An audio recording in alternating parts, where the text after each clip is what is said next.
Hello everybody, I'm DocHoskins of the Jill and John Chiropractic here in Boiling Springs, South Carolina, Inman, Lake Bowen if you want to get more particular.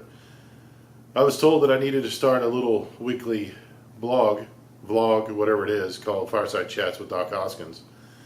And what I want to talk to you today about is the trend in our profession to do away with old knowledge, to do away with the philosophy that we got founded on, to think that the newest best gadget replace old tried and true methods.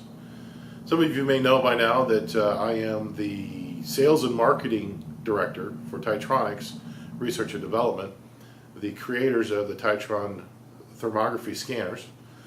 They've been around for 30 or 40 years, built upon the technology and the scientific founding in the 1890s, 1900s. Started with the first patent by Dawson Evans in 1924 in the profession of chiropractic. He patented the NCM, the neuroclimeter, that B.J. Palmer pushed on the profession in 1926. I'm sorry, I'm seeing some beautiful BMW State Trooper motorcycles going by. That's worthy of a gander out my windows. But anyway, B.J. Palmer tried to push it on the profession in 1926. Did a great bit of promotion of it. That's a topic for another day. But we are using technology today that was developed 100 years ago, and we've been using it in our profession regularly for over 100 years. And when something new comes out, we tend to throw out the old to replace it with the new, and there's no reason to do that. A lot of the hubbub in different professions about chiropractic, especially the professions that are trying to take our market share, I'm going to talk it from a purely business perspective, is that we don't have any research to back up what we do. And true, a double-blind study is extremely difficult to do with a high-touch profession like chiropractic. It would be like doing a double-blind study for parachutes. Nobody's ever performed that. And yet parachutes are an accepted technology to use to stop somebody from dying when they're falling from a great height. So a double-blind study is not necessary for everything. Clinical studies have been used for decades, for centuries, for millennia, to prove out that this theory is actually trustworthy. And we've done that in chiropractic. If we want to talk about research, B.J. Palmer in the 1920s and the Great Depression, 1930s, spent millions of dollars in his money, which is hundreds of millions of dollars in our money, researching chiropractic. Some people take the pictures of Palmer Clinic that he had, all of the physical therapy equipment, and say, see, B.J. Palmer was doing physical therapy in his clinics. But they missed the whole point. Those physical therapy devices, those exercise devices, those gym equipment pieces were there for a specific purpose, and that was for research. We found a lot of the research, but there's tons of research that he did that got destroyed out of spite, out of whatever you want to call it. There's still a lot of speculation on that part of our history, but there was literally tons of research just thrown away that he did. But regardless of that, if you look at the research that was kept and the research that's being done, I highly recommend looking at Dan McCoy's press that he's got out there with the 4 or 5 journals that he produces and publishes. Those are replete with case studies and research and basic science and neuroanatomy and neurophysiology. They're just chock full of information and research, valid research, peer-reviewed research, not fraudulent research, on the efficacy, the effectiveness, and the need for chiropractic in everybody's life on a daily or weekly basis. The reason I've said fraud is, it's pretty bad when somebody accuses you of fraud, but it's really bad when your own profession releases studies that prove there's fraud. And in the medical community, recently, in the last 5-10 years, the New England Journal of Medicine and even the AMA itself in its publications have pointed out that 90+% of their scientific studies they published were fraudulent. Either the researchers deleted data that didn't prove their point, or the researchers were skewed by behind the scenes payments.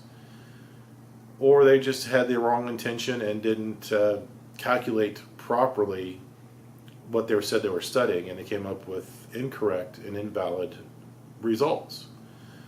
And then, the CDC is constantly recalling drugs. Well, the problem with that is every drug they have to recall off the market, they at one time in the history approved based upon research and studies. So there's a lot of problems with research, and to rely solely on the, how do I say this, the religion of science to follow their dogma that's not being proved in any other profession is ludicrous. So we need to stick with clinical studies, things that a high-touch profession can rely on, and massive amounts of clinical study is what we need. So I'm calling on my profession and my cohort, my colleagues, that understand that subluxation is a terrible thing to have in a body. It's a terrible thing to have in a family. It's a terrible thing to have in a community. It's a terrible thing to have in a state, a nation, in the world. I'm calling on you to step up and start doing some clinical studies in your office. You already have the people. The process is fairly easy. I'm sure Matt McCoy would be more than happy to give you the release forms, give you the format for the research studies to get that started.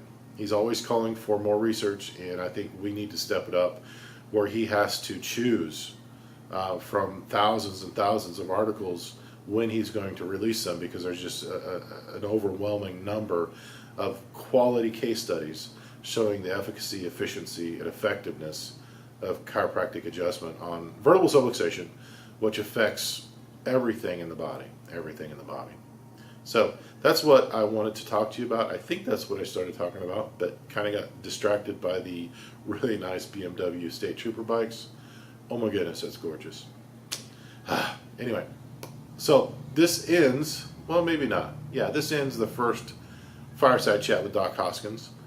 I'd love some feedback on where we can go as we go along. We'll develop some intro and outro stuff, and we'll have guests come up to the office, or we'll do some other things. And we'll talk about politics, we'll talk about internal struggles, we'll talk about forgiveness and love and reconciliation and restoration. We can talk about all kinds of things that may or may not be directly related to the practice of chiropractic, what's going on in your office, but there are things that I've found in my 50 years of living and 25 years of being in practice and doing the other things I do, like founding Pure Chiro Notes, the only cash membership practice, electronic chiropractic records on the market that's totally focused on just chiropractic records. That and Titronics, and being the executive director for the state association, the Palmetto State Chiropractic Association here in South Carolina.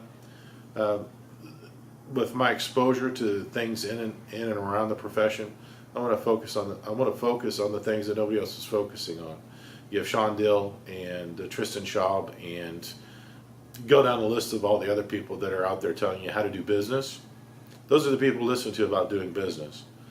I'm a trained biblical counselor. I'm not certified yet, but when you look at how people interact with each other, and you look at how we interact with people in our office, there's a lot to be said of things we can learn from just living life. So anyway, hope this is entertaining. My first one, I'll evaluate it too, and I'll make it better every time, but we'll try to put these out on Friday, or at least record them on Friday and get them out sometime over the weekend. And I hope you enjoy it. Definitely leave me some comments and let me know how I did and what I can do to improve and topics you'd like to hear, and we'll go from there. Laters.